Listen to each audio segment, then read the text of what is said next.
Oke, selamat datang semuanya. Kali ini kita bakal ngobrolin sesuatu yang deket banget sama kita, tapi sering banget salah kaprah.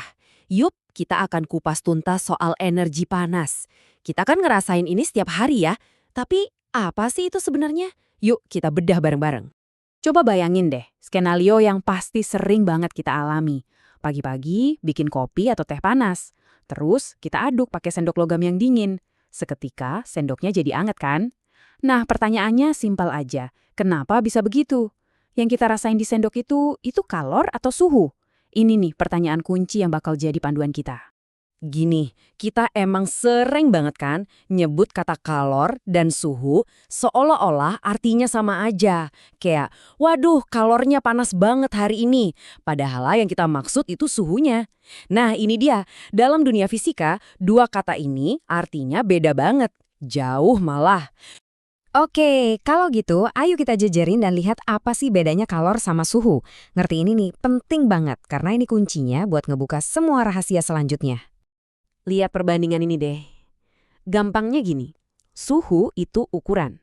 Dia ngasih tahu seberapa panas atau dingin suatu benda. Anggap aja suhu itu status dari benda itu. Diukur pakai termometer. Nah kalau kalor, ini beda. Kalor itu bukan sesuatu yang dimiliki benda. Kalor itu adalah energinya itu sendiri yang lagi pindah. Dia itu gerakan energi. Dan dia cuma muncul kalau ada perbedaan suhu.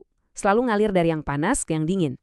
Jadi balik lagi ke sendok kopi kita tadi, sendok itu nggak nyerap suhu panas dari kopi, tapi dia menyerap kalor alias energi.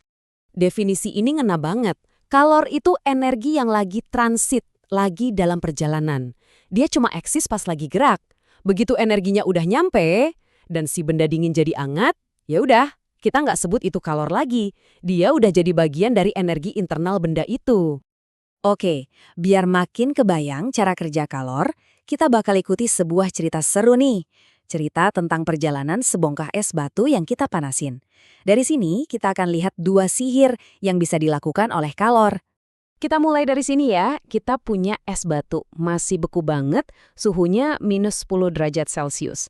Terus kita kasih kalor pelan-pelan, mungkin kita taruh di panci di atas kompor kecil. Pertanyaannya, apa yang pertama kali terjadi? Eits, sebelum lanjut ceritanya, kita kenalan dulu sama satu konsep penting, kalor jenis. Anggap aja ini kayak karakter atau kepribadian termal tiap zat. Soalnya, setiap zat itu unik. Air, minyak, besi, mereka butuh jumlah kalor yang beda-beda buat naikin suhunya 1 derajat aja. Ini juga yang ngejelasin kenapa kalau kita manasin minyak sama air, minyak jauh lebih cepat panas kan? Nah, jadi di fase pertama ini, pas kita kasih kalor ke es batu kita, semua energi itu dipakai buat satu tujuan. Bikin molekul-molekul di dalam es getarnya makin kenceng. Makin kenceng getarannya, makin tinggi suhunya. Nah, kita lihat deh termometernya naik. Dari minus 10 ke minus 5, sampai akhirnya pas di 0 derajat Celcius. Inilah kerjaannya si kalor jenis. Dan ini dia rumus dibaliknya. Kelihatannya rumit, tapi simpel kok. Q itu jumlah kalor yang kita butuhin. Besarnya itu tergantung dari M atau massa bendanya, delta T alias seberapa banyak kita mau naikin suhunya, dan yang paling penting, si C, si kalor jenis tadi. Oh ya, nilai C untuk es dan air cair itu beda loh. Oke, sekarang es kita udah nyampe di titik kritis, 0 derajat Celcius. Titik lelehnya. Logika kita pasti bilang ya, udah panasin terus. Pasti suhunya makin naik. Jadi 1, 2, 3 derajat kan? Tapi, beneran gitu? Jawabannya, ternyata enggak. Ini bagian yang paling mind-blowing. Walaupun kompornya terus nyala dan kita terus kasih kalor, termometer itu bakal macet di angka 0. Nggak gerak sama sekali. Aneh kan? Terus, kalor yang kita kasih itu larinya kemana dong? Ternyata energi itu punya misi baru. Dia nggak lagi dipakai buat bikin molekul getar lebih cepat, tapi dia dipakai buat kerjaan yang lebih berat. Ngerusak borgol yang ngiket molekul-molekul air dalam wujud es yang kaku. Nah, energi yang dipakai buat bebasin molekul ini yang kerjanya di belakang layar tanpa naikin suhu, itulah yang namanya kalor laten. Laten kan artinya tersembunyi. Rumusnya juga lebih simpel. Kalornya Q sama dengan massa M dikali si kalor laten L. Dan ingat, fenomena suhu macet ini kejadian lagi nanti pas airnya nyampe 100 derajat Celcius. Suhu bakal mentok di 100 derajat pas airnya berubah jadi uap, sampai semua airnya habis menguap. Baiklah, kita udah ngerti apa itu kalor dan apa efeknya. Sekarang pertanyaannya, gimana caranya si energi ini jalan-jalan dari satu tempat ke tempat lain? Ada 3 cara utama, dan biar gampang, kita balik lagi ke contoh panci di atas kompor. Pertama, ada konduksi. Ini perpindahan panas lewat sentuhan langsung. Api manasin dasar panci, terus panasnya merambat lewat logam panci sampai ke gagangnya. Partikelnya nggak pindah, cuma energinya aja yang jalan. Kedua, konveksi. Ini terjadi di dalam airnya. Air di bawah yang panas jadi lebih ringan, dia naik. Air dingin di atas turun gantian. Sirkulasi muter-muter inilah yang nyebarin panas ke seluruh air. Terakhir, radiasi. Nah, ini perpindahan panas tanpa perlu media. Coba deh dekatin tangan ke kompor tanpa nyentuh. Anget kan? Panasnya itu memancar lewat gelombang, kayak sinar matahari. Dan sekarang kita sampai ke puncaknya. Ada satu prinsip agung yang jadi aturan main buat semua perpindahan panas ini. Sebuah hukum yang jaga keseimbangan di jagat raya. Namanya asas Black.